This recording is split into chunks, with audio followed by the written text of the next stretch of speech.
Hi everyone, this is Adam Price. And Emily Jane Acree. And you're listening to the Relative Rhythms Podcast. For our penultimate episode this season, we are thrilled to introduce to you tap dancer, composer, and educator Anita Feldman. Anita collaborated with a drum maker to create a tap dance instrument, the only one of its kind.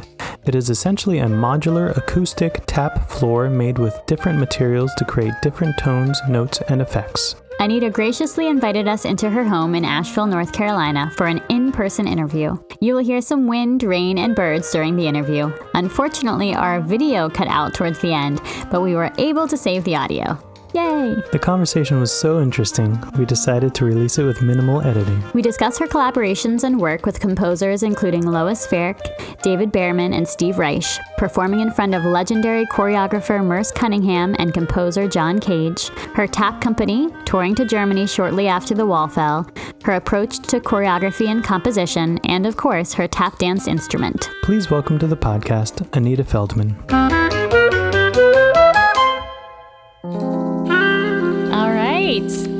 We are here at Anita Feldman's beautiful home outside of Asheville, North Carolina, and we are so grateful to be here. Thank you for opening your home and for inviting us in and allowing us to talk with you today. Yeah, I'm totally pleased.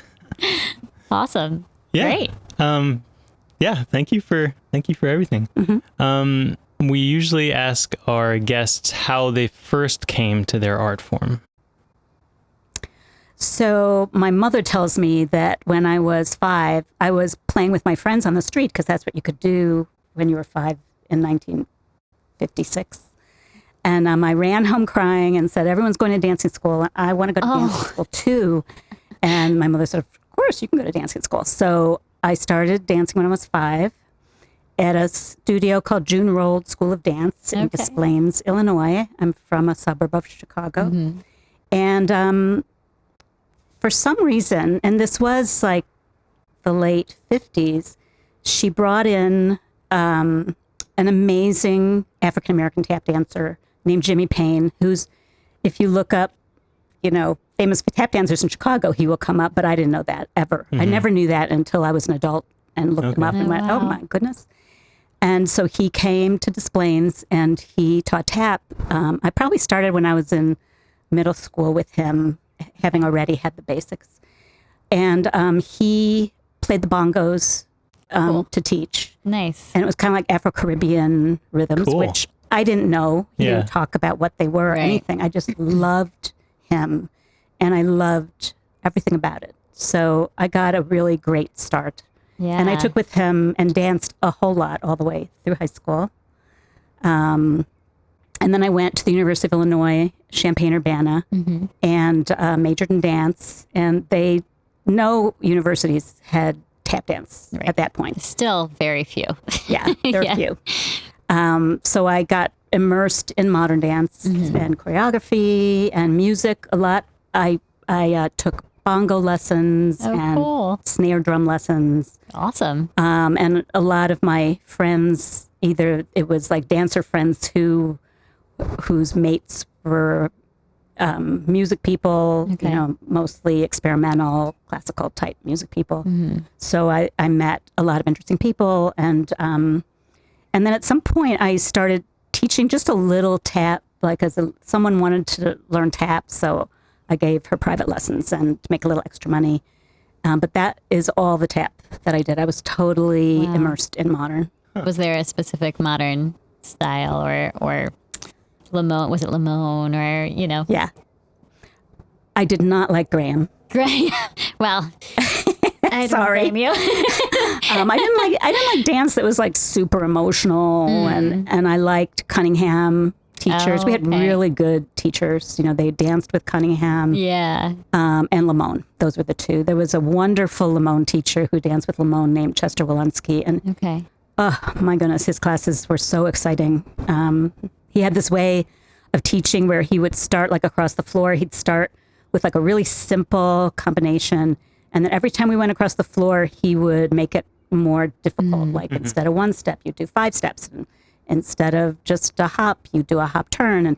And by the end of the class, you were just doing these amazing combinations that you could never have. I speak for myself. Right. Yeah. Could never have done it unless he had built it up. So I learned how to teach like that. And he improvised it. Like he didn't plan those ahead. He just, Yeah. Just came so to that him. was one of That's my awesome. favorite teachers. Neat. And that was Cunningham, you said? That was Lamone. Oh, it was Lamone. Yeah. Dancer. Wow, that's awesome. So it was good So- training. So then after that, you started teaching maybe a little bit here and there tap. So after that, my husband, who we got together in our I actually knew him as a kid, Oh, but we wow. actually got together in our junior year in college Oh, wow. to stay. I mean, before that, we dated a little in high school, but Yeah, yeah. didn't work out. And so we moved together to New York after we graduated, both of Okay. us. And that was 1974. And actually, I didn't move because wasn't a dancer that thought I have to move to New York at all. Yeah. But he was a philosophy major, and Wow. he applied to 3 places where I could dance and Okay. he could philosophize. And the one that he got the money from was NYU. So Oh, okay. we ended Yeah. up in New York. Wow. That's why we were in New York, which was great. That's awesome. And so were you there to then pursue a modern dance career? Yes. Okay. Wow. Awesome. So that was 1974. And, the tap hadn't, like, have you heard of By Word of Foot Yep. and the big festivals? Yep. That hadn't happened yet. Right. I definitely won't get my years right, but I think it was after that. So, but I did, well, again, it came from teaching. I was teaching at kids at Yeah. Brooklyn Conservatory of Music, Queensboro branch. I had to take a train for an hour. I lived Yeah. in Manhattan. And I was teaching tap, and I started to notate rhythms and teach the students how to read the music. Oh, wow. And so I'd give them notations, simple, Yeah, yeah. and then they would have to make up their step, as part of Yeah. their class. Interesting. I That's had a great. lot of friends that were composers. Still, Okay. a lot of people from University of Illinois moved to New York. Yeah. Gradually, I think we Yeah. were kind of the first of our group, but then gradually everyone kept moving to New York. So at that point is when I started to wonder, why people hadn't notated tap and why there hadn't been experimentation with it in terms of in a modern dance sense and in a sense that and why not new music and not jazz. So I had a lot of questions and I was a Right. little nervous because I thought, well, maybe I shouldn't do that. Like maybe that's something that is dangerous. Like people will hate me for it. Well, imposter syndrome. We all struggle from it. Yeah. So, yeah. So like by 19, so then I started to really get interested in tap. I Okay. thought this is an interesting thing that I could use everything that I really like, and that I'm good at. Like I could use full body movement, like a modern Yeah. dancer. I could use composition, structural. As I said, I didn't really like emotional. I Right. didn't feel comfortable with emotional dances, and tap dance and new music. It was like everything all together. Yeah. Yeah. So I started taking tap Okay. and modern and ballet. Yeah. I mean, I was always doing everything. I still was dancing with some small modern companies. And I took from Bob Audie, Okay. Yeah. Mary Jane Brown. Mm-hmm. And there weren't I didn't know we were African American. I didn't really know anything about the history. Right. I was just dancing. Right. And then I met Jane Goldberg at a food co-op. Okay. It felt like a small town, you know. Yeah. Yeah. And we were all, we didn't have any money. Right, A right. philosophy major and a dancer, Right. So we went to this food co-op and you had to volunteer, Right. So I met her there Oh, wow. and she told me about By Word of Foot and African American dancers. And so I went to those festivals Yeah. and started taking with some other kinds of teachers. Okay. I took a few classes with Chuck Green, Oh, yeah. and he was really interesting because he would do like this combination that was so cool, wonderful rhythms. But then as soon as we learned it, he'd forget it. Right. Yeah. I love hearing the stories about, these classes with, Chuck Green or Honey Coles or, all these guys. And it's like, you do it. And then if you didn't get it, it's like, was Gone. probably changed 3 more times. Yeah. Right? And now that I'm in my 70s, I understand this. I really get it now. Right. Yeah. So I started to kind of broaden out, and I knew that I wanted to broaden out. I didn't want one style. I knew I wanted to choreograph. Like I knew what I wanted to do and why I was taking these classes. So I didn't want just one style. I wanted a lot of styles so I could figure out, make something of my own. Yeah. So somewhere along the line, I don't know if Brenda Buffalino had an audition or I really don't remember how I got into her company, but I did. And it was, Cool. I believe, her first company. It was, I think, around 1980. Okay. And she had been living upstate, but she spent much more time in New York City, and she started her first company. Yeah.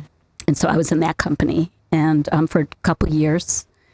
And so many of the creative tap people in my generation were in her company. Yeah. So, then I got much more involved meeting people. Catherine Kramer was in this company. Yeah. Tony Wag was in this company. Neil Applebaum, Deborah Robertson. Okay. I'm sure I'm forgetting people. Yeah. But so I met, a lot of wonderful tap dancers kind of my age. And so that was great. So I got more into the tap community. So you want me just to keep talking? Well, life? I can just keep going. Yeah.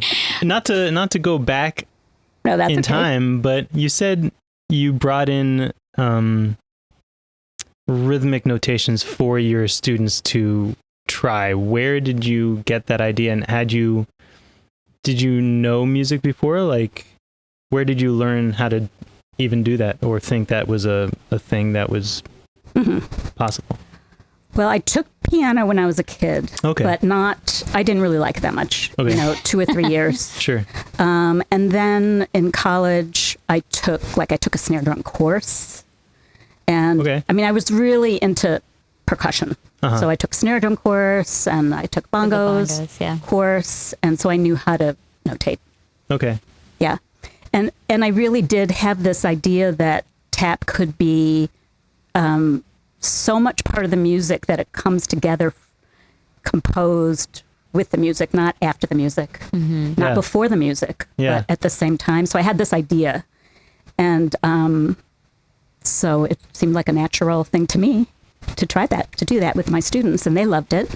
And were you, at the time that you were kind of mingling with all your contemporaries and creating beautiful relationships, were you bringing these things up? I know you said you were maybe a little hesitant to talk about it. Is that something that you felt comfortable was welcomed? And I feel like in tap it was such a time of just like new trying things and branching out, and with the tap dance orchestra, and that was new and different, and so everything was kind of like this time of creating.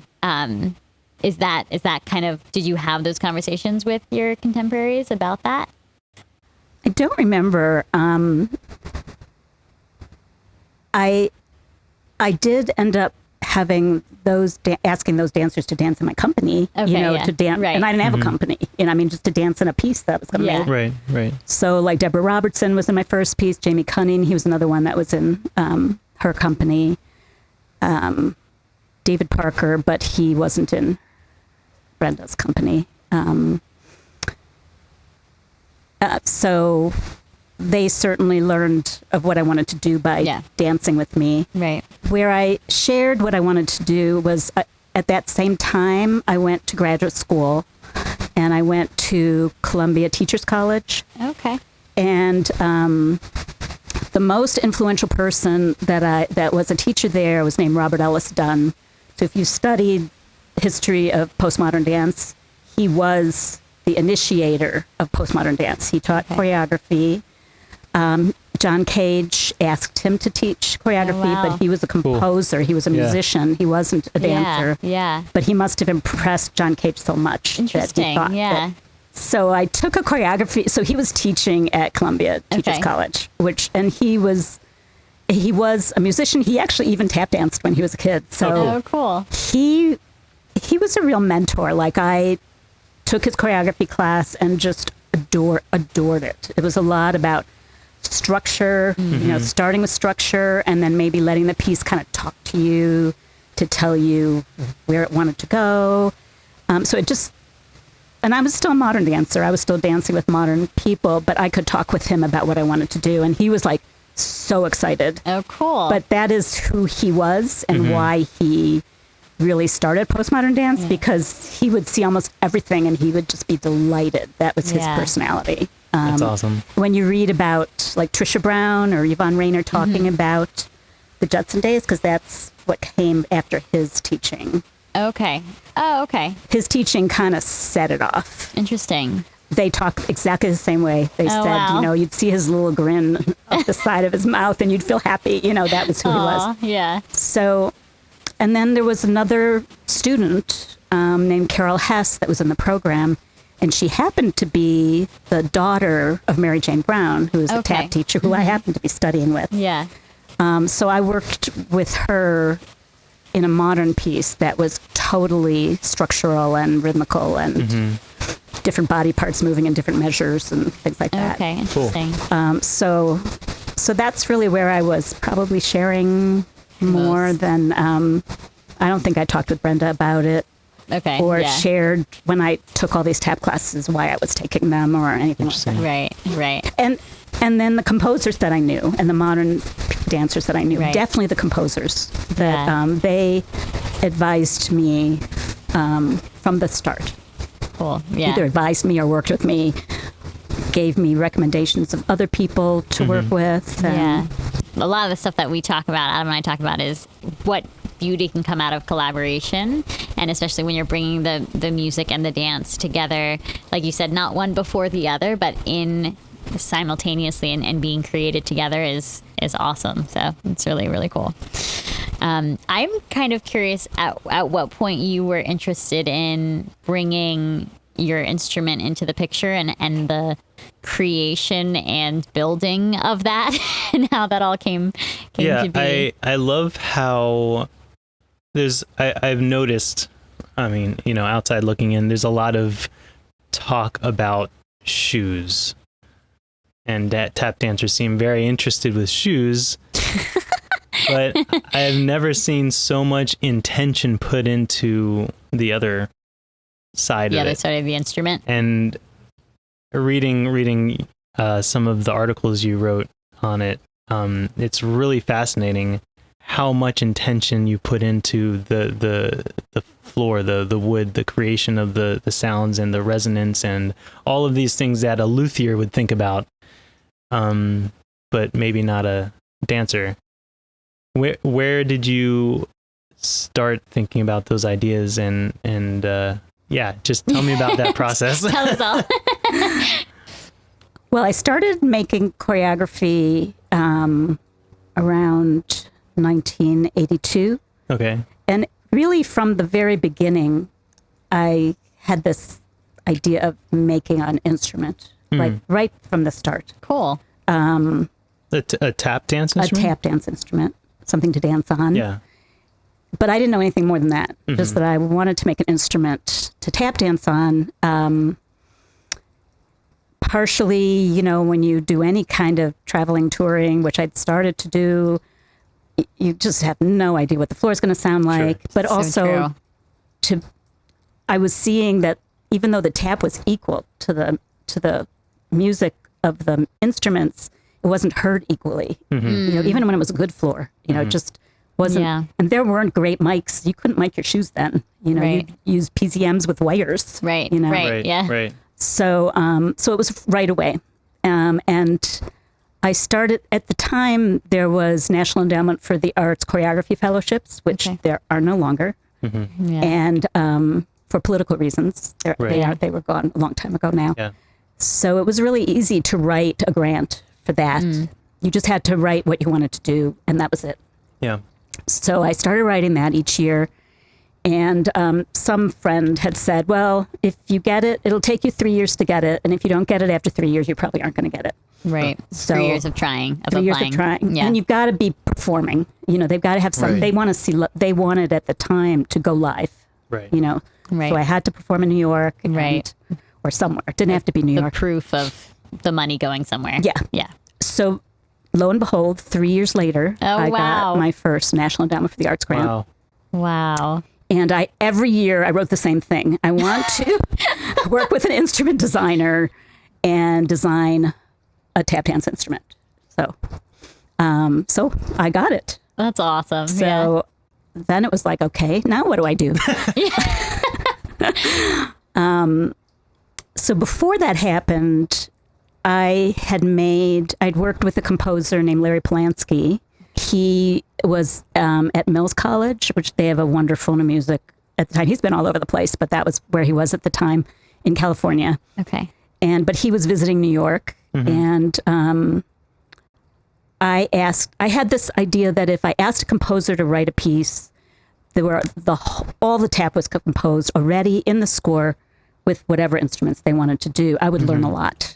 It was really a learning, so I could be as sophisticated as a composer when I'm working with a composer. So he thought that was a great idea.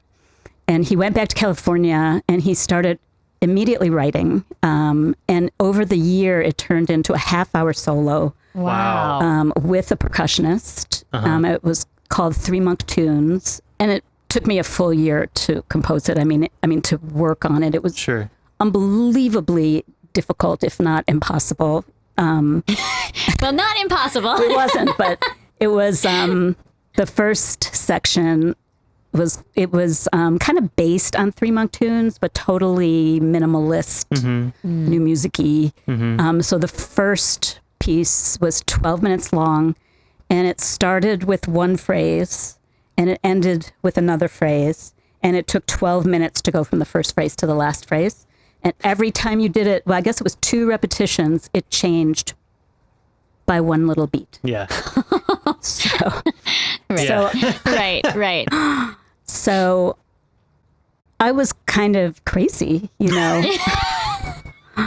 that I did that. And I figured out ways how to do it, how to make it as interesting as it could be. Yeah. By making the first phrase really different from the last phrase. The first phrase traveled and was very just kind of foot orientated, and the last phrase was not traveling at all, and it was swirling and it didn't, and it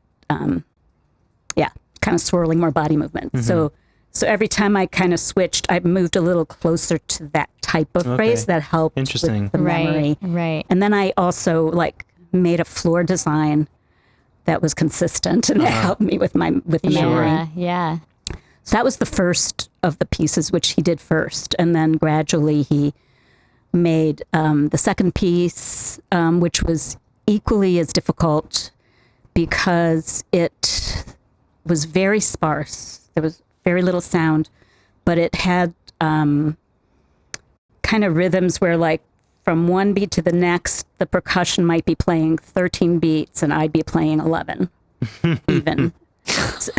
So I did a lot of this type of thing. Right, so it was polyrhythmic in a ridiculous way. Right. And he wrote it out so that you could see where the notes fit in, because you couldn't really do that. Right. So that was that second piece. And the third piece was more traditional tap piece with some interesting there was one polyrhythmic place where my left foot did one thing, my right foot did another, and I loved that. That's that was cool. really cool. And then it wasn't really hard. It wasn't 15 against 13. It was 3 against 4. Okay. Yeah. It's only 3 to get 4. It's fine. It's much better. So that piece ended up to be a half-hour piece with percussionist, and I performed it a lot. Yeah, cool. So that was before I got my National Endowment grant. Okay. And I had made other pieces as well before I got that grant. But because of that experience, I really did not want to work with an instrument designer who didn't live in New York. I was okay, I really want to work with someone who lives in New York. So I Sure. talked to, and again, I had composer friends, and so I got people to talk to. One of my friends from college was named Jim Staley, and he started a new music center called Roulette, which still is extremely active. And now it's in Brooklyn. In fact, he's retiring after 45 years, like this year. So Yeah. he was one of my friends, and he was really helpful because he would know a lot of people and stuff. So I talked to different people in New York. You know, I had a certain amount of money. Yeah. I think the grant was $5,000. They ended up actually months later giving me more. Wow. They just gave it to me. I got a letter in the mail. I was That's a like, nice here's surprise. $3 more $1,000. Like, ooh, That's amazing. it was Yeah. amazing. Great. I guess they figured they actually had some money left over. Yeah. So, yeah. which came in really handy. So the people in New York, the instrument designers, one, they wanted to go directly to electronic. They didn't want an acoustic instrument. And I didn't want to go directly to electronic. There was a man called Alfred Deseo. I'm not sure I'm saying it. It's in California. Okay. And he had made an electronic tap dance contraption, kind of, where he would dance. It was like a drum pad, except for feet. Okay. So you couldn't really hear his feet, Yeah. but you could hear them be an orchestra. And I did not want to do that. I wanted to hear my feet and have an interesting instrument, and then you could always do electronics after the fact. Right. So, so that was one problem. And the other problem was everyone said, no, that's not enough money. We can't do anything. Sorry. Right. It's expensive to build an instrument. Yeah.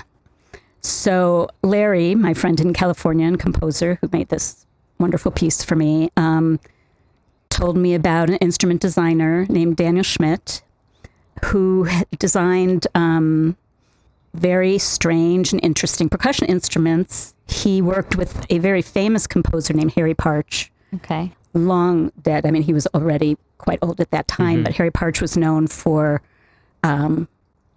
making new percussion instruments for his music. Oh, cool. And also Daniel worked with gamelons, and you have to nice. make those instruments. Yeah. So he also worked at the Exploratorium in San Francisco. So he made, like when someone wanted something really cool, he'd be the person to design it. So he was really amazing. So I started communicating with him, and he was far away. And I don't even know if there was email then. Like, I'm not sure. Right.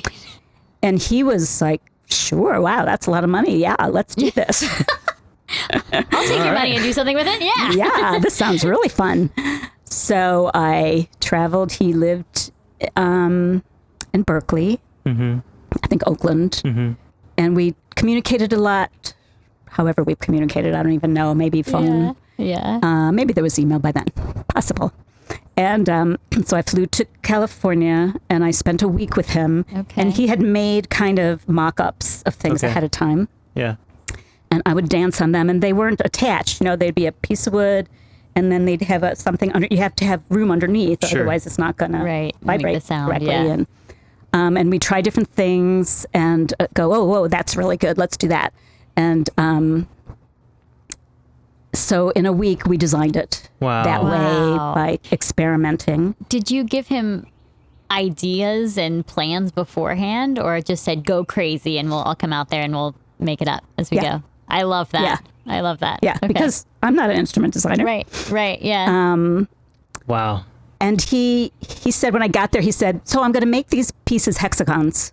He said, because they're beautiful. Hexagons are so beautiful. And he said, but I've never made a hexagon instrument, so I don't really know exactly where you put the supports underneath. Sure. They've got to be exactly, the supports, how it's supported underneath has to be exactly correct. Right. Otherwise it won't, you move it an inch one way or the other, and it's not as beautiful. Right. So he said, so I don't know how I'm going to support them, but I'm going to figure it out. And it's going to be just gorgeous. So I said, okay, sounds good. Like hexagons. Here we Hexagons, okay, which led finally to hexa. Hexa, yeah, right. So, so he said, we agreed that one of the floors, it turned out to be back to sixes. Mm-hmm. Yeah. One of the floors was going to be just the best sounding, crisp tap dance floor we can get. Okay. And so that was oak. And I have that in the other room. That was attached along the edges because he found that made the crispest sound. And then he started experimenting with some other kinds of wood. So he tried fir. And I was giving a lecture performance for kids once, and I said, one of them's made out of fur, and they went, fur? How could you hear fur? Yes. I thought that was great. Right, yeah. So anyway, you guys didn't say that, so it's good. So fur is, and I have a fur one there, is like deeper and resonant, but it doesn't, digs in.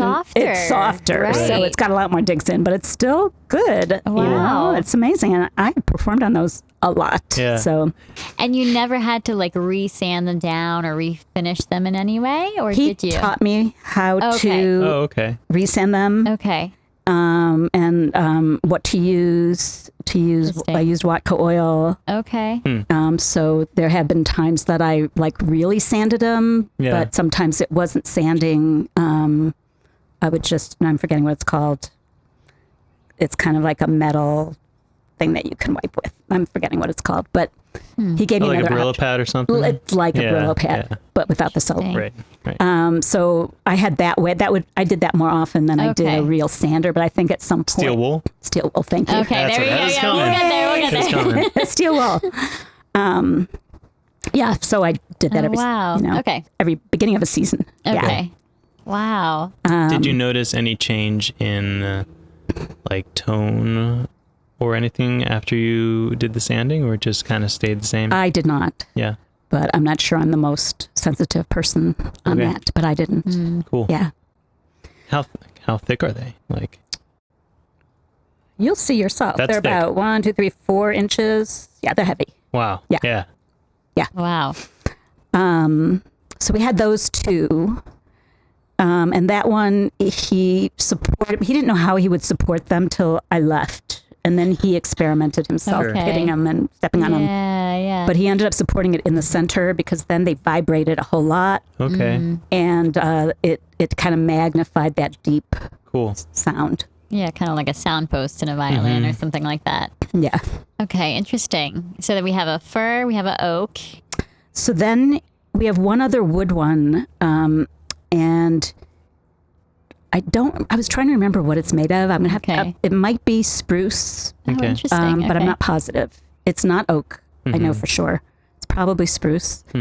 And he made it in such a way that he attached it at one end. So it looks like a diving board. You're not going to get to see this one. Interesting. So it's attached at one end. And then as you dance forward, it gets louder and louder and deeper. And as you dance back, vibration. it gets less loud. So That's that cool. ended up being a big part of Hexa. There was a Okay. whole section. So Lois is the kind of composer where we would be in a room to start a piece, and she'd say, well, can you do this? Or let's try that. And I would try these, and I would do things. And she saw that this got louder as it went forward and softer. Yeah. So there's a whole long section that gets wow. louder and softer. Yeah. Wow. And they never broke, I guess, right? No, I think the oak one broke once. Okay. Oh, okay. And you'll see how Okay. it's supported. It's an interesting support system. Interesting. But it wasn't something that Michael, my husband, and I couldn't fix. Oh, yeah. okay. I mean, it wasn't okay, yeah. wood glue. I mean, it wasn't a problem. Right. Oh, wow. Yeah. Interesting. So then I knew I wanted something that would ring, like something metal. Yeah. And I said to him, but don't make it too heavy, Yeah. I have to lug these around on tour. I don't want to. Right. So he tried aluminum and all these lightweight metals, and they were like, no, they don't sound good at all. He said, okay, I know you're going to love this, but it's really heavy. So he took out a little piece of brass. And I loved it. So, yeah. So they're 2 brass plates, but they're small. Okay. So, but they still, oh my gosh, they were so heavy. Yeah. A triangle, this big Yeah. was one of them. And luckily I was strong, but they're heavy. Yeah. And the other one was like a parallelogram. Cool. So the whole thing kind of fits in an interesting, beautiful way. Okay. Or not, or it can be separated Yeah. around the stage. Yeah, I actually love the hexagonal nature of it because it's modular. Like if you wanted to, you could reorganize add on to it. You can add more modules Keep to going, your Anita. tap dance. You've never you could fill up tried a whole to tour stage. with this, have you? That is true. Right. Need a solid road crew there. Oh, yes. And a good husband. Yeah, there you go. Yeah. There were so many options. Yeah. It was so Yeah. beautiful in so many different ways. And I didn't always use all of it. Some pieces used one piece, some pieces used. Yeah. So we knew we wanted 6 pieces because that kind of worked with the hexagon. Yeah. And we didn't know, okay, what do we do for the last piece? And I had told him I did not want like a pitched thing, like a piano. I didn't, it's too gimmicky. I really don't want that. So he said, well, you really just need to try this. So I know you say what you want, but let me just recommend. but you are not an instrument designer. Right. So he brought out a couple planks that had the tendency towards pitch. Right. Okay. Put them on something, and I Yeah. started dancing. I was like, oh my gosh, this is so great. That's So awesome. there is one other part that is a marimba. The marimba, And, yeah. it has 7 keys, Okay. and the keys are interchangeable. So cool. different composers or myself could move them. to different Interesting. Yeah, places. yeah. Do they change pitch as well? The Like, you can or interchange I have pitch? he made extra keys Okay. so they don't change Interesting. pitch Okay. except if they go out of pitch. Right. But they I can take one out and put a new one in to get Gotcha. different Or reorder it. Reorder it. or Your reorder. movement changes Gotcha. what notes are being played. Right. Interesting. And the composers often were the ones to decide, what Right. kind of pitches they wanted. Yeah. And because he was, a new music person, there was like some microtonal things. And Yeah, now we're talking. he said, I had to put some microtonal in here. Yeah, Oh, do some goodness. microtonal music while you're doing 11 versus 13. Right, yeah, Right. yeah. Absolutely. Yeah, Oh my gosh. sure. I love it. That's crazy. So that was the tap dance instrument, and the way that particular, I mean, you've seen some pictures of that marimba. It's beautiful. Yeah. It's Oh, yeah. just, he fit them in. There's 2 screws on each one, and they have to be put exactly the right place. They still Sure. they still Right, vibrate right. and have a pitch. Yeah. Sometimes I worked with wood taps to Yeah. bring the pitch out. In fact, for the Yeah, I landings, love I that. wore wood taps, but usually it was metal taps. Okay. And that was the Wow. whole thing. Now, sorry, cut you off. Did the marimba fit in with all the other hexagonal? Yeah, exactly the same It's size. Exactly the same. Wow. Cool. That's cool. Yeah. Awesome. So there were like 3 of them were longer, 3 keys, and 2 on each side were shorter, Okay. and they angled. I happen to have 1 key here. Oh, I cool. left by accident. I didn't mean to, but it's there, so you'll be Nice. able to see it. And then it kind of fit inside a frame Okay. to make the hexagon. the heck fit with the hexagon. Cool. Yeah. Cool. So that was the tap dance instrument. So that was a week. We designed it. Wow. So cool. And then I left, and a few months later, I came back, and he had to build it. And then the hardest thing was to figure out how to continue to have the sounds we had found when it was loose on a support. When it was just sitting on a 2x4. Sure. Right. Like, how do you make it sound as good when it's attached? right. Right. Right. So that took him, especially with a hexagon, Sure. that took him a while to Right. figure out, but he did. And so I came back, and it was all kind of put together, but he wasn't sure yet. He Yeah. needed to hear me tap dance on it. So there were some changes made when I got back. And then I told him that I needed to be able to tour with it. So I needed crates for each Right. one. Sure. Crates, shaped crates to carry your. Yeah. So he did that too. Wow. So he Wow. made crates. And so I had crates, and Wow. I was able to tour with them. If it was someplace that was flying, I would be able, it would go in freight. Wow. And he made really wonderful crates. There was cushioned and Okay. shaped exactly. Like each one had to go in its own crate, labeled. They were wood. They had metal on the outside, it, and yeah. he knew that they had to be tough. Yeah. Yeah. So that was pretty nerve-wracking, to say, here's my floor. Take this Yeah, precious thing of mine, Right. and please don't lose it. Drop Right. it. Exactly. Yeah. Yeah. But so included in any budget had Yeah. to be the Right, the cost right. of that Sure. being however many pieces I might be using Right. Just- I'm shocked that it stayed under. I mean, did it stay under the $5,000, or you said 3,000 and then Yeah. an extra? The 8,000. Oh yeah, 8,000? including Really? my Wow. travel. I mean, of course, Including the travel Yeah. to California. yeah. Well, he Wow. was just How is that amazing. possible? He was devoted. Yeah. You know, he's Yeah. like and us. believed in Yeah. the project. I mean, are you yeah. getting rich on Right, on right. making this podcast? Right. Right. Yeah. He was devoted. It was an interesting project. Yeah. And Yeah. yeah, I don't remember what he made. Maybe like $2,000. Wow. And the rest went that's to insane. materials, Wow, and yeah. I didn't make anything, Right. of course. Right, and- right. But I got my travel for free, which was Right. fun. Yeah. Yeah. Wow, that is That's so crazy. cool. It was crazy. Man. Yeah. he Yeah. was- and I've tried to find him, and I can't find him. I mean, Daniel Really? Schmidt, it's a very normal name, and Right. he's not in the music business if he's alive. Right. And I didn't think he would end up being in the music business. I think Yeah. he did computers or something. Okay, You know, yeah. he had a family. Sure. Interesting. I think this might have even been kind of towards the end. Right. So it probably was an exciting project for him too. Right.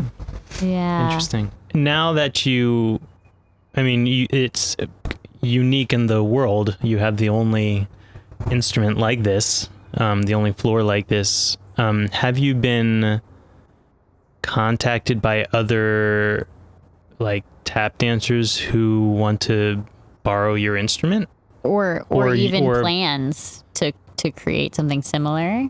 or other composers who want to redo their work with other dancers, or I would like someone to have my instrument, to tell you the truth. And I had someone, you know, Acia Gray. Yeah. Yeah. Yeah. So she did a one of her festivals that was right before COVID. She did a festival of women tap dancers of my age. Yeah. So Brenda was there, and Yeah. Diane Kramer was there, Yeah. and Lynn Dally was there. It was so Yeah. great, and, Oh, what a and Jane cool Goldberg was there. reunion. Oh, my God, it goodness. was Wow. amazing because you know, I haven't seen Right. Right. anybody. Even when I lived in New York, I was full time teaching somewhere. I wasn't involved really in the tap world. Yeah. So one of her board members, I was talking to him, and he said, "So what's going on with your floor?" I said, "Well, that's a good question. I'd love someone to use it." Yeah. And he said, "Well, Asia might be really interested." So I talked to her, and she was really interested. We had it all set for the next summer. Michael and I were willing to like drive it wow, there for the Wow. festival. because hers was a really good option. She's a wonderful choreographer, Yeah. for Oh, one yeah. thing, and she's Cool. experimental. She does really interesting work. She had a space. She said she wanted to exhibit it when it wasn't being used because Oh, it's beautiful, cool. you know, on Yeah. the wall. 'cause Yeah. so it's like, this is so great. And then perfect COVID option. happened, and Right. I've even talked with her again. She would love to do it, but now she doesn't even have the space, I don't think. Or, Yeah. you know. Okay. Yeah. So Nothing I would shifted. like the right person to take my floor. For sure. For free. Yeah. Yeah. Yeah. Wow. You heard it here first, but maybe don't bombard her. I don't know. Oh, go ahead, ask me. Wow. Because I'm not Yeah. using it. I mean, Yeah. at the time, I thought maybe I'd be able to reconstruct some pieces. So Yeah. if someone wanted that, I'd say, as long as I can get it back for something, but Sure. then it's yours. Right. But, you know, I really haven't done that in 5 years. So Yeah. Is that something that no, you're at the point where you think you want to pass it on. You don't want to recreate. I would recreate, but I wouldn't look for it.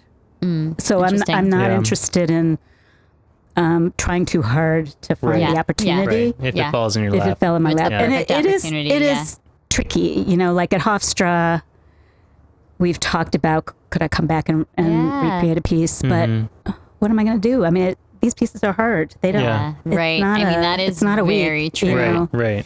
And So- it almost takes a lot of pre-training, I would think, in some ways, just to get the understanding and the ability to play the polyrhythms and the understanding of where your weight needs to be to play Right. the instrument You need- correctly. Not even just learning choreography. Right. It's You need like to be at the- a certain level. Right. And like you were saying before, just like a lot of tap dancers don't study how to read music and you're reading scores, you know, Right. all of these things that you need to recreate a piece like that. A lot of dancers aren't learning at the college Right. level. You don't need to read. Right. I could teach. You could people Right. Teach what it by is. rote. They need to have a really good memory and really good rhythm, really exacting. Yeah. And But- it is all choreographed, correct? It Or is. is there improvisational? None. It's all choreographed, right? Only when we make a mistake. right. Which happens. Yes, definitely. yeah. Okay. I actually wanted to ask you about that.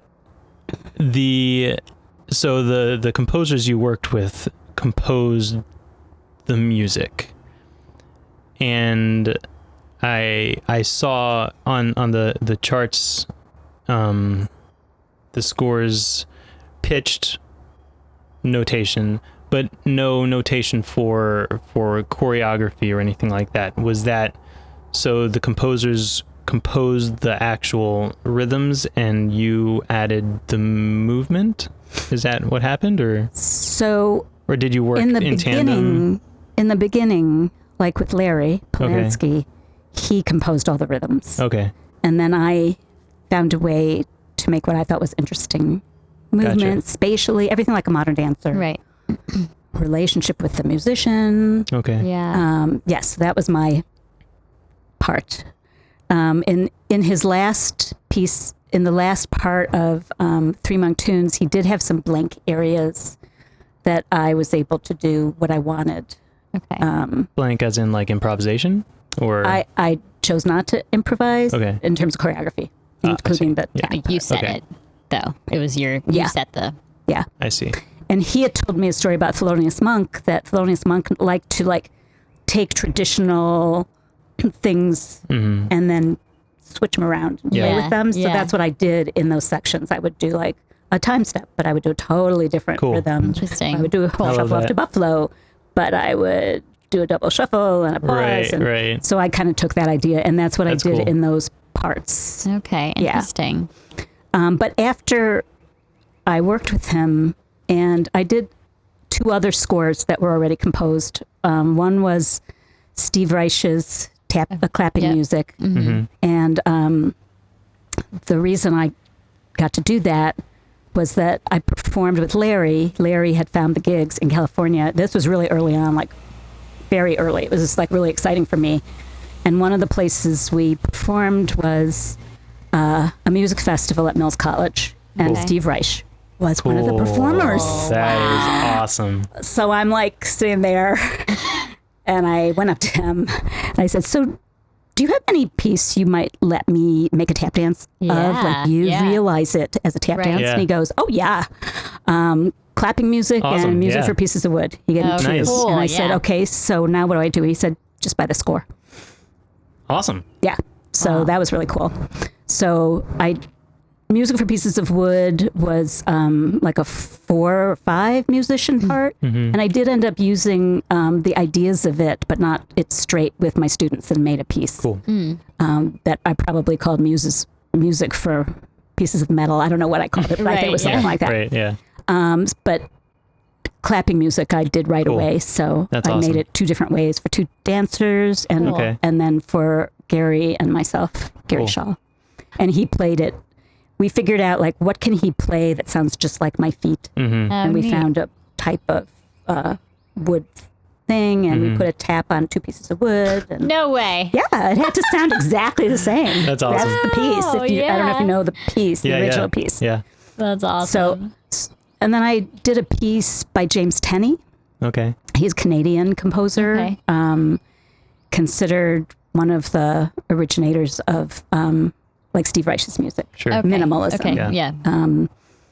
And so he was a friend of Larry. So again, it was just friend thing. Yeah. Yeah. Yeah. And so I did a quartet that was a quartet for 4 snare drums, and I made it for 4 dancers. Cool. Cool. Cool. So those were the only pieces where all the tap was composed for me. Okay. The other pieces, there might have been sections that were Okay. composed, but I You had made the some- tap, or I made some of the tap, Gotcha. or I made all of the tap, but it You was had input happening in at the the- same time The as composition. the music. It just all together. Right. Yeah. Wow. And then when you realize the score, once it's composed, you add the choreography with your other dancers after the fact. No. So the choreography, so not just the tapping, but the actual like movement, like the blocking, the upper body, whatever. That's all done in tandem with the composition. yes. Okay. And my way of choreographing was that I would need to be in the studio every day by myself and play around with whatever it was and come up with some ideas and then work with my dancers and they would have ideas too. But that was kind of my method. I always had to do that. Yeah. Yeah. Just be in the studio. Yeah. Even if I was just sitting there Yeah. with nothing. Yeah. Come to me. Yeah, right. That's right. It's like- So did you notate the movement in some way to add to the score? only when it involved sound. So, I notated it for my own purposes, my own notation, but not that anyone could understand but me. Just for memory. But sometimes the movement was the sound. Like this one piece, Swash, was also with Lois. It had a lot of slaps, claps, slaps. And a big theme of it was that when you slap anything, it moves. Okay. So the sound and the movement were the same together. You can't do one in many without the different other. ways. And at the end of the piece, it kind of built so that one foot hit the other foot, and that made so it became very intricate. Oh, interesting. Footwork. Yeah. But it was like my heel touching my toe, and then it was my heel touching my heel. And it was the same idea of one body part pushing another, but it made sound. Right. That was kind of what I was playing with. Cool. So, it was always different depending on the composer. So if someone wanted to That's what I was going to ask. recreate the piece, they would need to be taught it by you. Well, sorry to jump in there. Or does the movement not... Can someone realize the score with different movement? Yeah, I mean, I'm kind of open to anything, being that nothing is happening at this point. Right. But I don't know if someone with the score could reproduce it with the video. That's what I don't know. I could reproduce it with the video and the score. Oh, I see. Giving them the video to... I see. Yeah. Yeah. So like transcribing the movement from the video. Yeah. Right. Which is done a lot. Oh, yeah. I had a friend who got into the Paul Taylor Company. Oh, cool. And talking a long time ago. And before she was to come to the first rehearsal, there was a piece of Paul Taylor's she had to totally know from video. Yeah. When I heard that, it was like, wow. Oh my God. No pressure. Oh my God. Yeah. So I guess it can be done. Yeah, a lot of rep companies will have those kinds of like, here's the archives. Right. Good luck. Learn it. Yeah. That's amazing. Isn't that amazing? Well, and if you want to be able to perform, you learn it, right? Yeah, Because if not, if you're relying on just the stuff that you learn when you're in the room, and they have a show and they're doing 5 pieces that you haven't done in the room yet, if you haven't learned them. Right. You don't want to take up all the other dancers' time for you to learn it. Exactly. Yeah. So that it's. But that's amazing. Yeah. Yeah. So it happens. It could happen. Yeah. I did reconstruct Hexa for my students. Cool. I had at Hofstra? At Hofstra, I had 2 casts. Okay. And they did it. Wow. Wow. That's awesome. They did a good job too. Nice. Yeah, 2 different casts. And Lois was involved, although we had a Arthur Solari was the music director of the dance program, and so that made my time at Hofstra like, oh my gosh, I mean like heaven, because he's a new music composer. So we did work together. Right. If I used someone else's new music, he would figure out how to get permission. Yeah. I used a lot of student musicians, so they were live on, and I could choreograph them too. Really cool. That's cool. And I didn't have to pay for rehearsal space. Right, that's huge. Performance space, and Brilliant. lighting designer, and great costume designer. Yeah. I mean, it was really pretty much heaven. And I was paid a course by choreographing, so it was like one of my 3 courses was to choreograph a piece each spring. Yeah. Right. Yeah. Wow. So it was pretty great. he actually, Lois taught him how to do the processing, because the processing with the digital delay is Right. I was going to ask a exact. question about that. And you have to have a really good ear, because it's always different. Right. So a lot of times when I did that piece, Lois had to come with us. Right. But she has it all rotated as someone who knows how to do that kind of thing could do it. Yeah.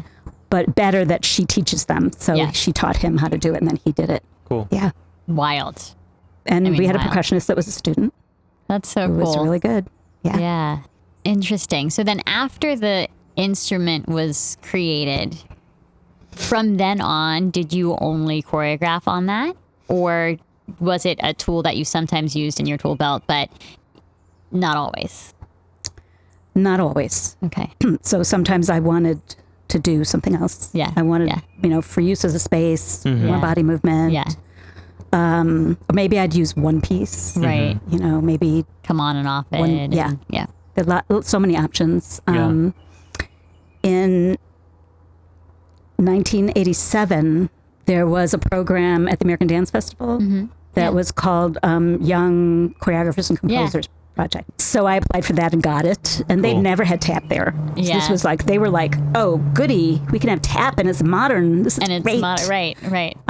So, wow, that was pressure. We had Yeah. 1 month. Wow. We were given a composer to work with. Yeah. So I was Cool. Jalalu Calvert Nelson was my composer, and he was a trumpet player and a composer. He's still around too. Oh, I looked him wow. up too, and he's like still composing. It's like, oh Cool. my God, that's so Wow. great.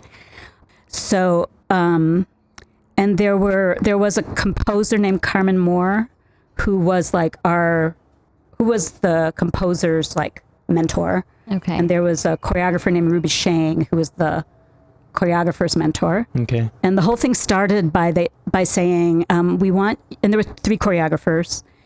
We want you to make a list of things you've never tried before. So this is right up my alley. Yeah. It's like, This is ooh, this it, is yeah. really fun. So I did that. And this was without the floor. The floor didn't exist yet. 'Cause Okay. That was the next year. Okay.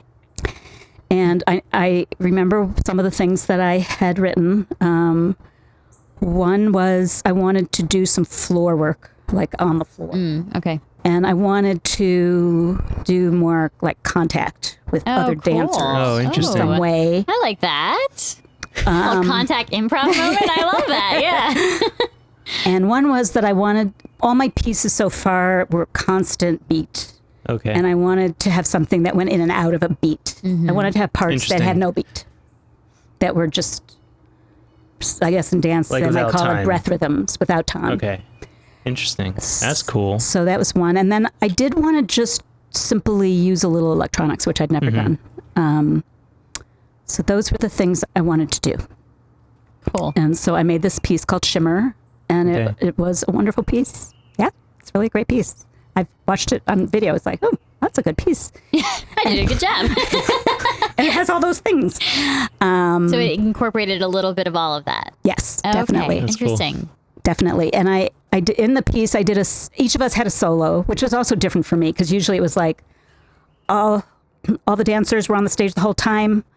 We managed to do the whole piece and we're done. No one leaves, Right. so Yeah. this was in and out, and, know. So we each had a solo, and my solo, I used a simple digital delay Okay. and did a solo next to it. And it was just, and so a lot of the piece was also about echoing, because that's what the digital Cool, delay yeah, did. So there's a lot of yeah. echoing happening. Cool. Yeah. I also played with making like a complicated phrase that had clapping, a slapping, a little phrase that brought us on, and then figuring out how to do it backwards. So Oh, that was cool. something I'd Neat, never yeah, done before. So yeah. there was a lot of things I'd never done before. And it was with like a group of instruments, like 6 or 7 instrumentalists. We were Okay. given all this. Jalalu was given this. And Jalalu, who played the trumpet. Okay. And he kind of walked through the space. Oh, cool. So he was on the space. Oh, neat. And we had a scrim in the back where the musicians were in back of that. Oh, And you couldn't see them, but at the end, you could see them. And we, at the very end of the piece, we kind of went back there too. So we were with them. And that's Oh, how the that's piece cool. ended. Cool. So that piece was so successful that they invited me to do a full concert of my company the next year. So That's the American awesome. Dance Festival. Wow. It was big. Very big. It That's was really big. And I amazing. got reviewed like in the New York Times for this. Whoa, Cool. I mean, that's things awesome. were like suddenly Yeah. going. Like happening. Yeah. Yeah. And I got an NEA grant. That was, Yeah. you know, it was Nice. all happening at the same time. I got a New York Foundation grant as well, choreography fellowship Cool. in 1986, and then an NEA grant in 1987. Like, it was great. Yeah. Boom, boom, boom. Yeah. So it happened that invitation came just when my floor would be ready for a piece. So Oh, we nice. premiered Hexa at the American Dance Wow, Festival. that's cool. Wow. Boy, it was nerve-wracking. I bet. Yeah. Because we didn't know if it would work, you know, or Yeah. anything. Yeah. Yeah. But it did. It was very Nice. successful. And how many That's very people cool. were performing with you at that time? So in Hexa, I was dancing. So it was only 2 other dancers. Right. It was David Parker. Okay. And I think at that point, Rennie got pregnant. It wasn't good timing for Okay. her. And I think that's when I started dancing with Rhonda Price. cool. That she did Cool. that. Very Neat. cool. Yeah. And she danced with me for a really long time. Yeah. And she could read music. And That's awesome. she was like my assistant choreographer. I mean, Oh, cool. and she was so with it. Oh my gosh. Yeah. Yeah. So we were very close friends. That's awesome. for Well, many she's years. like all through the book. I'm like, oh, it's Rhonda. Yeah, it's Rhonda. I was like, oh, it's Rhonda. That's true. That's true. And when I got pregnant, I didn't want to dance. I didn't want to perform pregnant even early on. It just didn't feel right. And I get really nervous and I thought this cannot be good for a baby. So Rhonda learned all my pieces, you know, Wow. landings and takeoff. And there was another dancer named Catherine Tufano who came in and learned Hexa. And, Wow. you know, I managed Yeah. to do it all. But usually my company was really small. It Yeah. was really 3 dancers, Right. if not 4 maybe, if there was Yeah. like a different dancer for a different piece. Yeah. But I paid them. So I paid them for rehearsals Yeah. The hey. because I got grants. Nice. So, There you go. Yeah. and not a lot, but a little something, Yeah. you know. So it was always, and that was one of the things that made teaching at Hofstra so great is that I could have as many dancers as could do it, Right. which usually Right. turned out to be between 10 and 12. Oh, wow. So for the first time, I was really able to make like pieces Bigger with a lot of pieces, yeah. dancers. Yeah. Cool. But I do have a story, Yes, which Rhonda's please. already laughing if she's She knows what it's going to She be knows the already. story. That's exactly what it's going to be. So, actually, at that point, David Parker, who has a company now, a wonderful company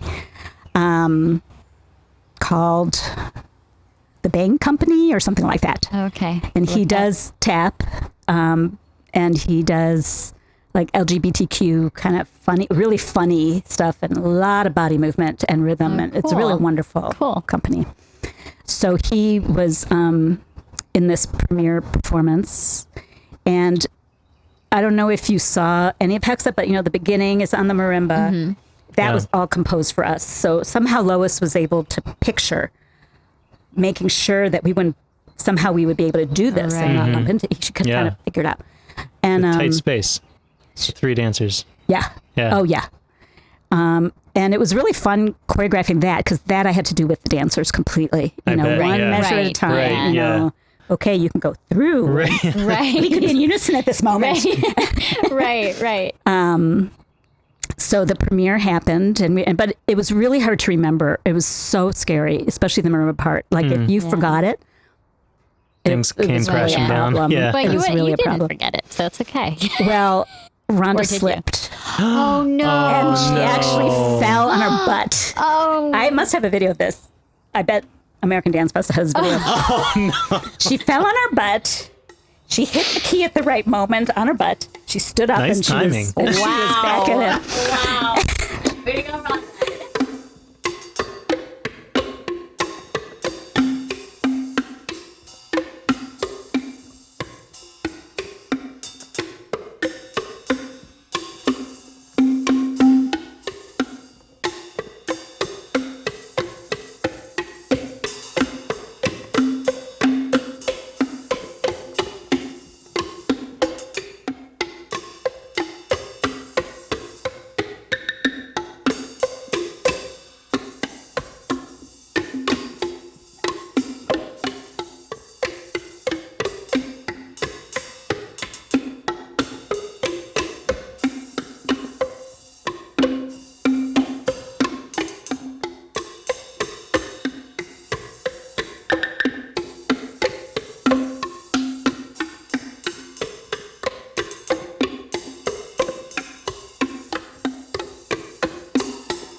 This is the Relative Rhythms podcast, and you're listening to our conversation with Anita Feldman.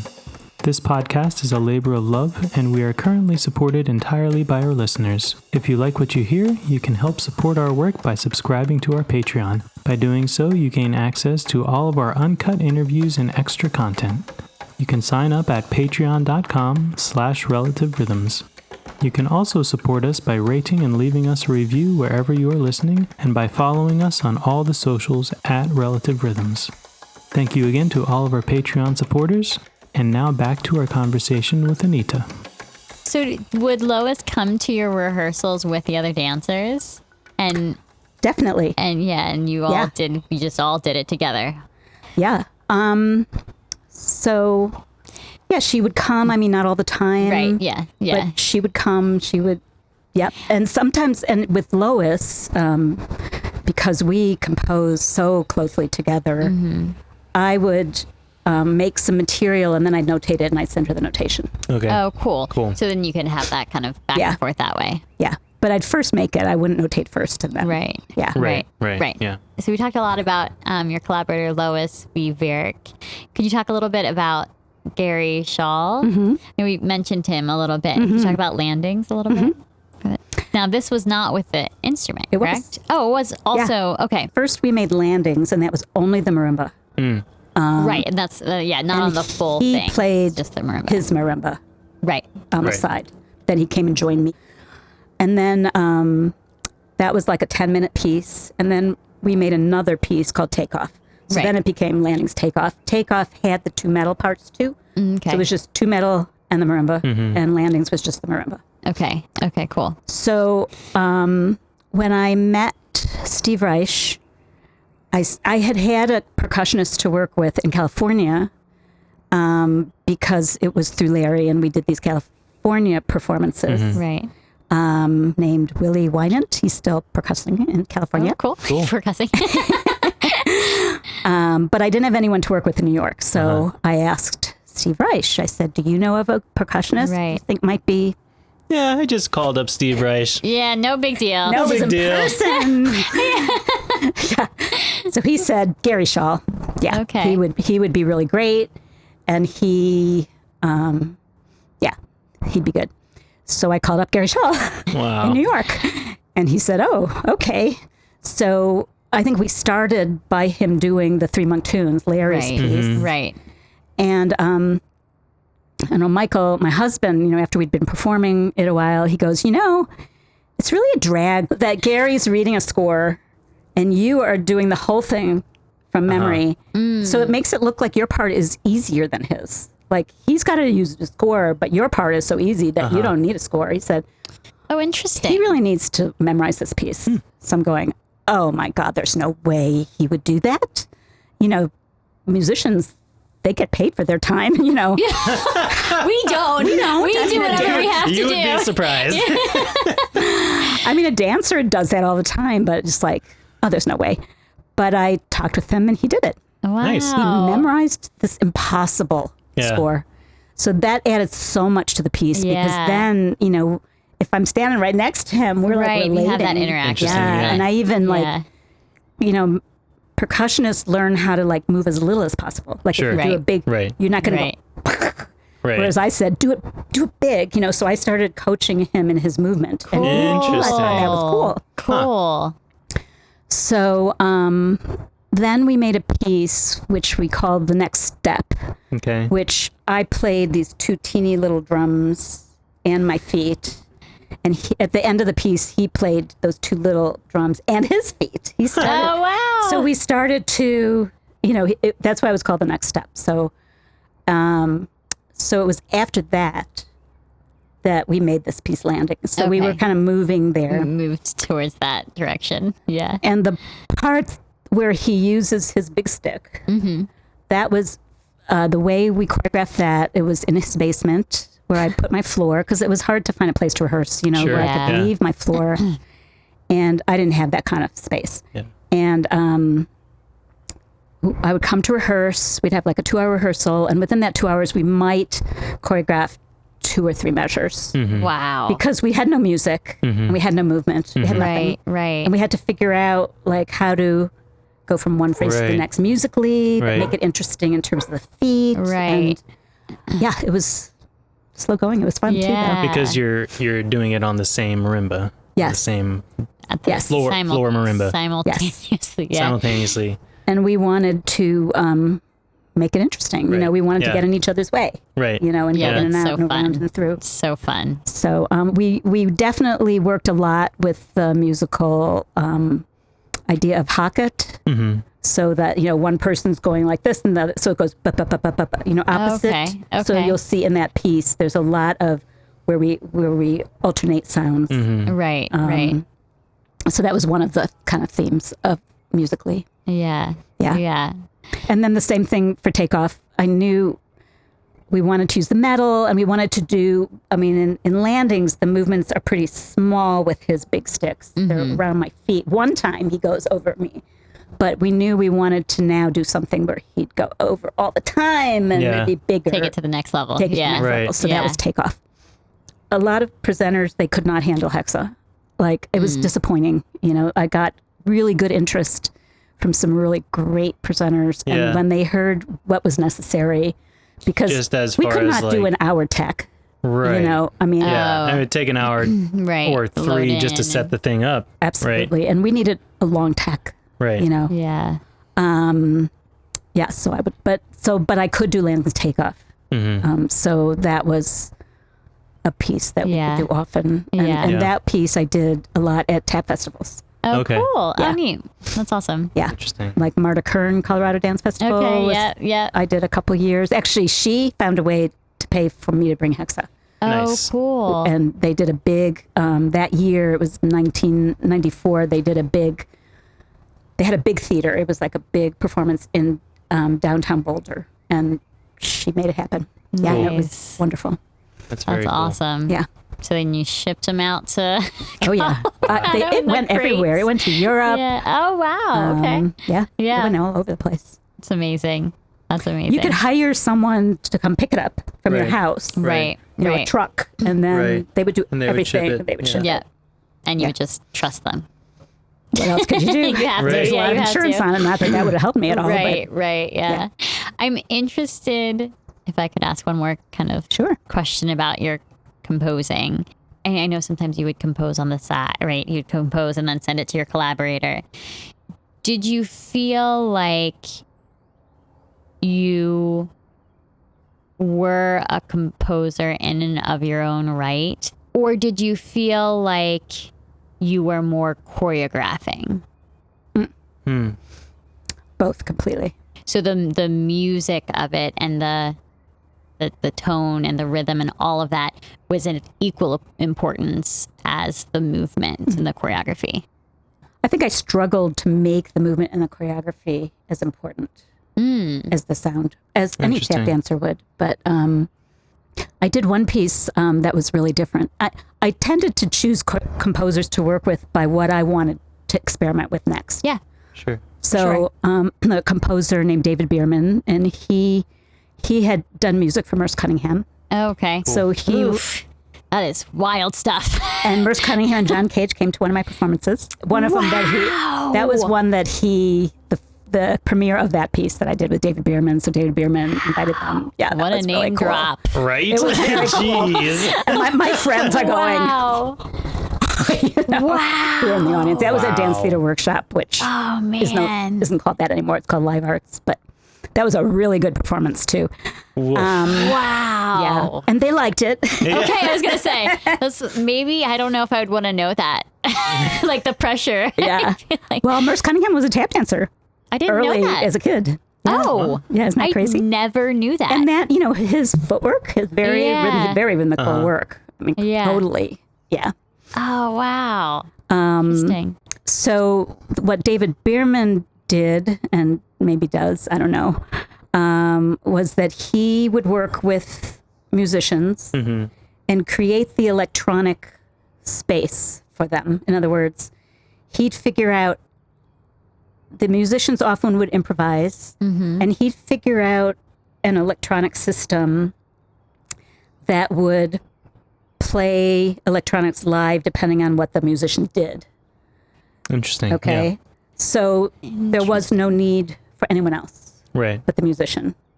After he made I'm probably not saying this quite right. After he made the way that the musician could control the electronics. Wow, cool. And again, it used digital delays and it used synthesizers, so it was more than just digital delays. So that really intrigued me. So he found, so now something like that could be done easily. But at the time, the idea of a dancer and moving, creating, controlling the electronics Right. wasn't something that was easily done. But he found this system called lightning, and it was 2 wands. And depending on how they moved, it Cool. would control. Yeah. Let's say we were tap interesting. dancing. So we're tap dancing, we're Okay. making sound. Yeah. But depending on how we moved our arms would control the electronics that happened at the same time. Wow, that's cool. So that was called Hooved Mammals. Oh, that was his name. that one. Yeah. That was interesting. Did you see any of I that? didn't know. I have not. Yeah. I'm so curious, but I read about it, and I have to like update my. We need a footage My- night. Is what we need. Yeah. Yeah. Well, I need to update the ability for you to have a footage night without Right. being with me. I need. Right. I mean, I have a lot of things on, but I haven't really checked it, and Yeah. yeah, that's one of my projects. I really need to do that. Well, that's a. I keep having too many questions. that is a question though, because I know a lot, and we've had this conversation too. All the time. A lot of people, understandably so, are hesitant to put out there into this, Their footage into the world. into the world where they don't then have control over it, especially with, we talked about people learn things Only- from videos all the time. Only dancers, though. Just, musicians don't have that problem, which is interesting and why we've had this conversation Right. so much. But what's the harm? I mean, I know. That's my argument. I Yeah. mean, so someone's going to do a piece that was my idea, and I'm not going to get credit. Right. That would be, Is that worse than nobody seeing my work? well, that's which the, I'm that's not the question. performing? Right. I Yeah, mean, that's the question, I guess. I don't know. Yeah. I mean, I there's, don't see there's why. always that danger. I mean, with Right. music, too. Right. I mean, now, you can, copyright music. Copyright, yeah. Well, you can copyright choreography too. It's just a little more Well, you just put a C on it and it's Yeah, copyrighted, right, yeah, but right. that's not going to really. do anything, right? Yeah. Even if it is copyrighted, if Joe Schmo starts playing my music and takes credit for it, what am I going to sue him for? The $5 that he made on the gig? Like, it doesn't Right, make sense. So right. I mean, that's a danger for any artist, I Right. feel. I guess some of the danger would be just like the not no credit, but also then maybe being done in a way that you didn't intend it to be done. And how does that hurt me? Yeah. Yeah, it doesn't. Yeah, it doesn't.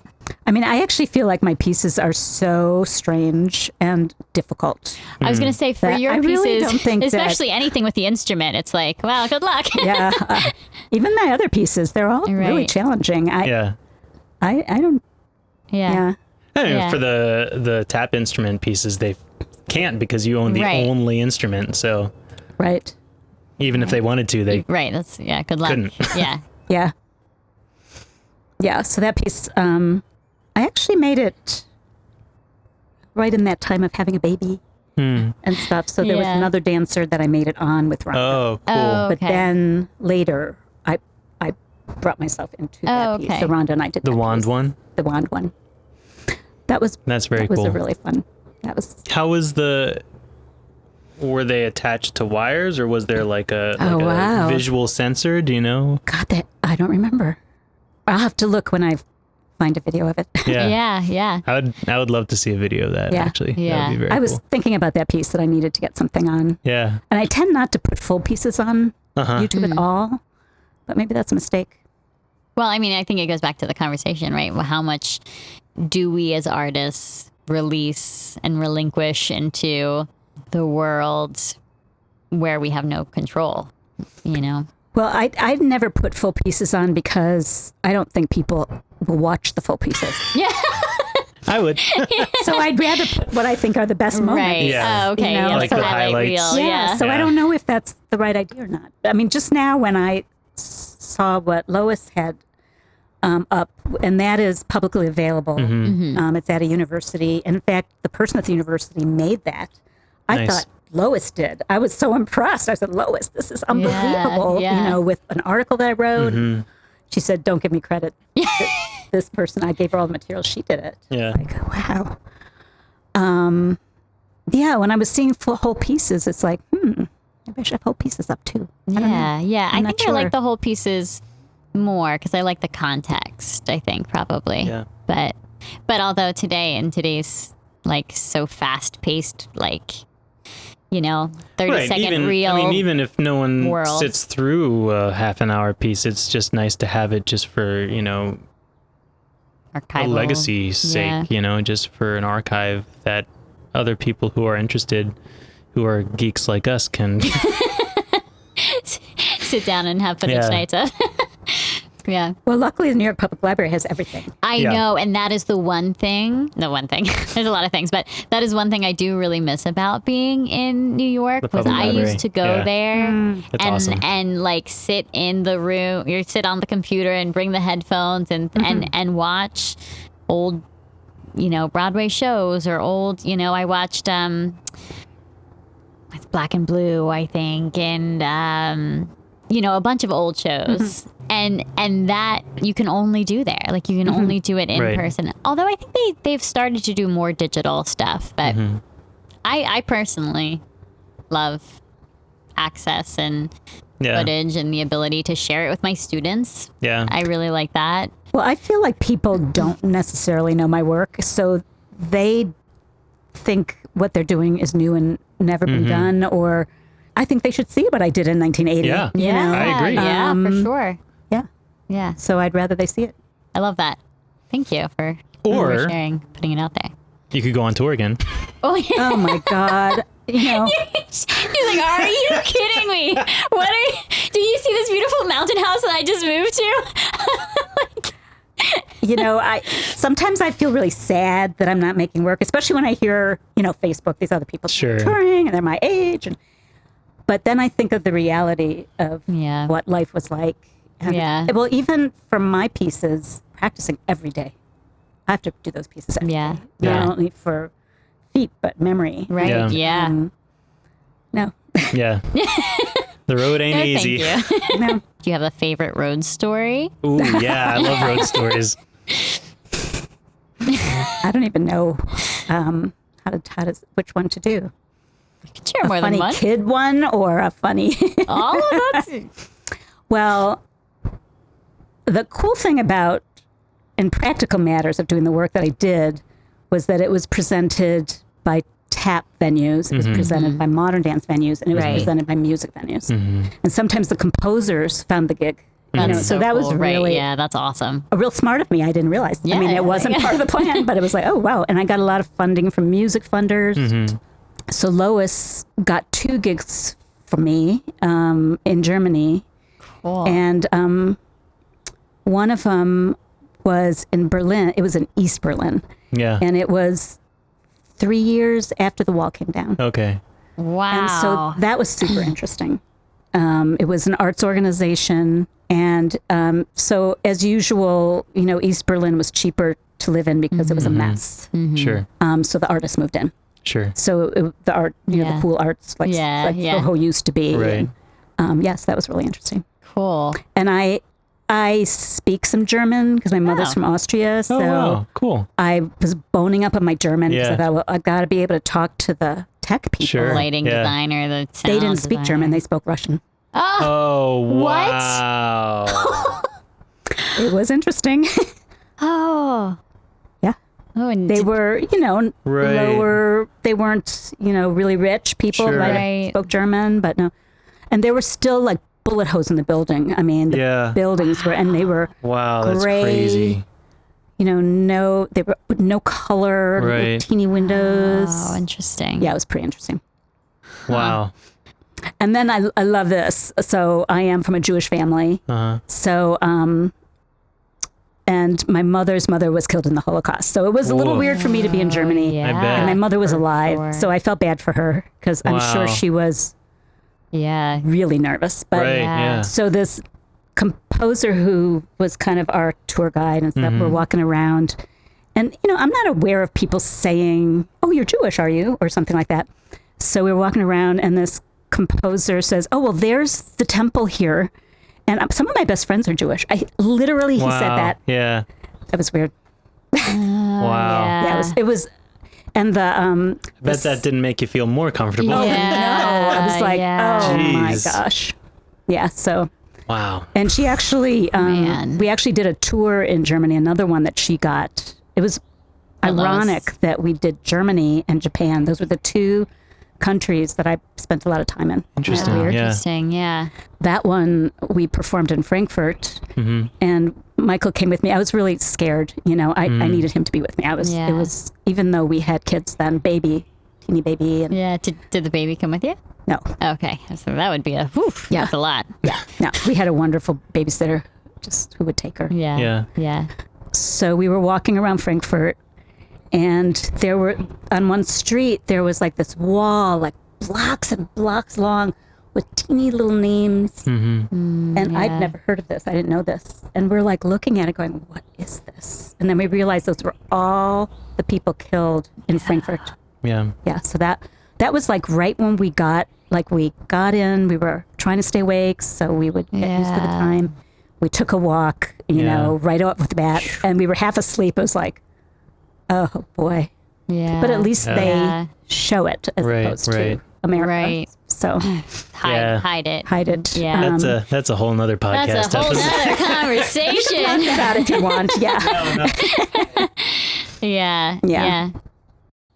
Yeah. Let's ask about Okay. Twister.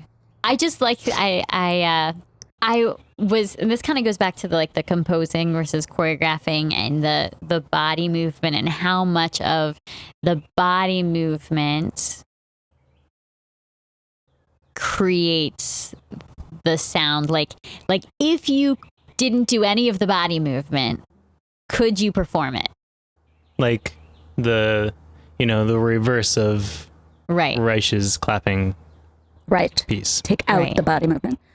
I think so. Not that you would but want it would to, have but- to be, like on that piece, there's a lot of twisting. Yeah. A lot of turning. That was Right. the whole idea. Yeah. To get from in the right place at the right time, because everything Yeah. is exact. Yeah. Which thing I'm hitting. Right. I'm sure I could make it plainer. Right. But why? Why would you? So I don't know why. Yeah. Yeah. I mean, I'm it's, sure I it's could so make it plainer. cool. And yeah, I always think like what came first, the chicken or the egg? You know what I mean? What came first, the movement that informed the sound, or the sound that informed the movement? And how interconnected to you in your mind are they? I mean, I was just going through the beginning of Twister in my head. So Let's break it out. Here we go. when I think of it, there's no way I could think of it without the body. Right. Right. Yeah. Yeah. Yeah. Certainly not without the change of direction. Right, Maybe not with his right. big arms. Right. But Right. yeah. But I think that's what, especially with Lois and me, makes the work confusing.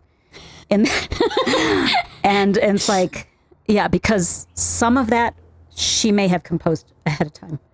Or maybe the right. first few phrases. And then I got the idea, and then I might have done it. Or maybe I did the phrase first, and then she added into it. And Right. I don't remember when or where, which came first. I Right. do not remember. Yeah. But it's, within one piece, everything probably happened at different times. Yeah. Yeah. Yeah. Yeah. Well, it's very cool. It's very cool. I had a review in the New York Times about that piece, and he said that it was the Martha Graham of tap dance. But you don't like Martha Graham? I was like, ew! Hey, let's just hear. I think it was the costume, that costume. Yeah, I just thought that was that's so funny. Nice. funny. Nice. You're like, of all It was the it choreographers. was a good review, so cool. Yeah, we'll take it. Right. Let's frame that one. That's funny. Yeah. Oh, great. Well, hey, thank you You're welcome. so much. You're welcome. Thank you for being interested. It means a lot to me.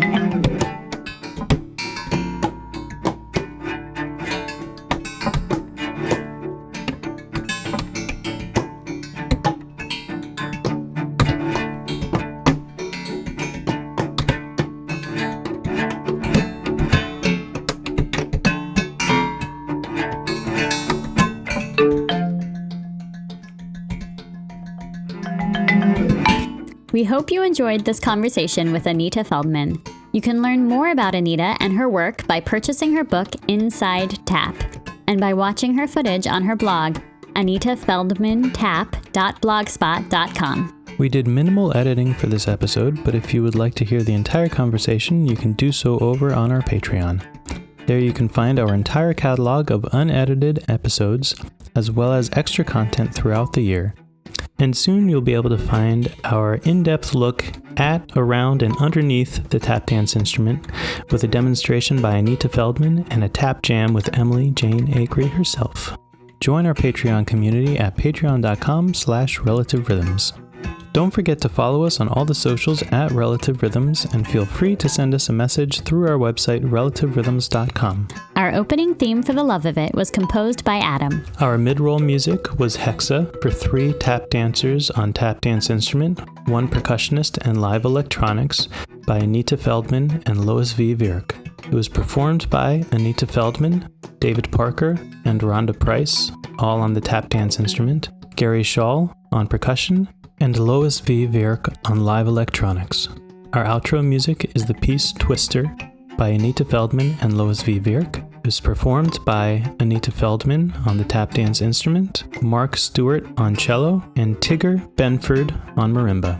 It was recorded June 15th, 1994 during a live radio broadcast in studio at WNYC-FM, New York City. The tap dance instrument was created and patented by Anita Feldman and Daniel Schmidt with funding by the National Endowment for the Arts. About 6 months ago, Adam and I trekked out to Asheville to visit Anita for this interview. She very generously welcomed us into her beautiful mountain home in Western North Carolina. As you may know, a large part of Western North Carolina was completely destroyed by Hurricane Helene this past September. We were able to get in touch with Anita in the days following the devastation. Thankfully, her husband, and their home were safe from the storm. We are very grateful to hear that Anita is safe, but unfortunately there are still so many people who lost so much. If you have the means to give or support the rebuilding, Anita has suggested helping the Hurricane Helene Relief Fund through belovedasheville.com/donate, which is funding immediate relief and winter preparation resources for those affected in the greater Asheville area. Or you can help rebuild the once bustling River Arts District of Asheville, which was 80% destroyed by the hurricane, by going to riverartsdistrict.com/donate. Check the show notes for the links. 2 of our guests this year have been deeply affected by natural disasters and the fallout of the aftermath. And unfortunately, their communities are not the only ones around the world who are suffering. We must not become complacent and forget those affected by continuing war and genocide, poverty, discrimination, and increasing natural disasters around the world. As artists, we hope that our art and work can be a balm for those suffering and a reminder of injustices and a call to action when it needs to be. Please stay safe, help your neighbors and community, and never stop sharing your art. Thanks for tuning in, and we'll see you next time for our last episode of the season.